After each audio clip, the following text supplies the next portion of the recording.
Bonjour à tous et à toutes, on se retrouve aujourd'hui pour la présentation d'un nouvel outil pédagogique qui s'appelle l'Éduc-Écran.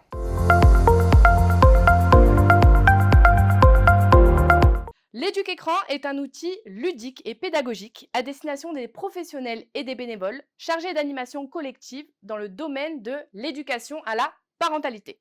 Le but du jeu, c'est que les parents puissent réfléchir ensemble aux thématiques des écrans à la maison, quel usage en fait-on lorsqu'on a un enfant entre 0 et 6 ans et quel impact les écrans peuvent avoir au sein du domicile. L'Éduc-Écran propose donc une piste de réflexion autour des thématiques liées aux écrans à travers un jeu de plateau.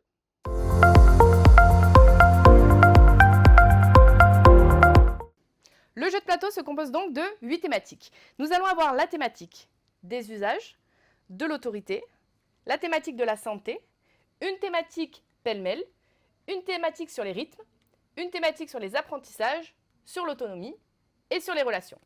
Chaque thématique contient plusieurs questions et les joueurs vont pouvoir lancer le dé et pouvoir répondre à toutes les questions du plateau. Le jeu se compose en 3 phases. La première phase de jeu consiste à ce que tous les joueurs lancent le dé.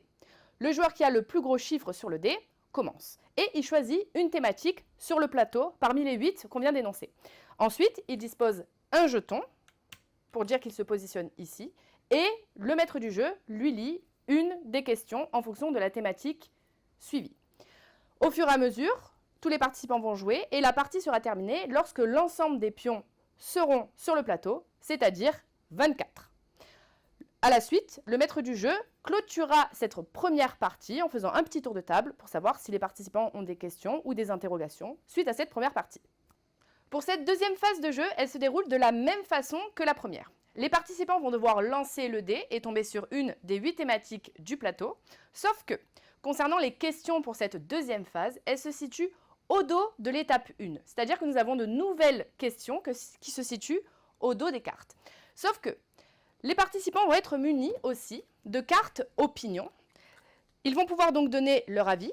S'ils sont plus ou moins d'accord avec la question, avec les avis qui ont émergé durant cette partie, ou s'ils sont plus ou moins contre. Cette deuxième partie se déroule selon les mêmes modalités. Elle se termine lorsqu'il y aura 24 jetons sur le plateau.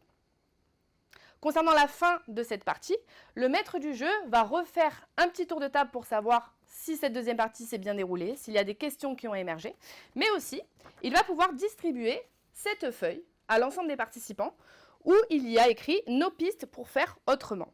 Nous avons donc 2 questions. La première, quelles actions serait-il possible de mettre en place à court ou à moyen terme concernant l'usage des écrans? Et la deuxième question, a priori, quelles conditions faut-il pour réussir à mettre en place ces actions? L'ensemble des participants vont donc réfléchir et brainstormer autour de ces 2 questions. Et à la fin, le maître du jeu proposera un nouveau temps, un 3e et dernier temps, à l'ensemble des participants. Concernant le 3e et dernier temps, il s'oriente autour d'une discussion libre avec l'ensemble des participants.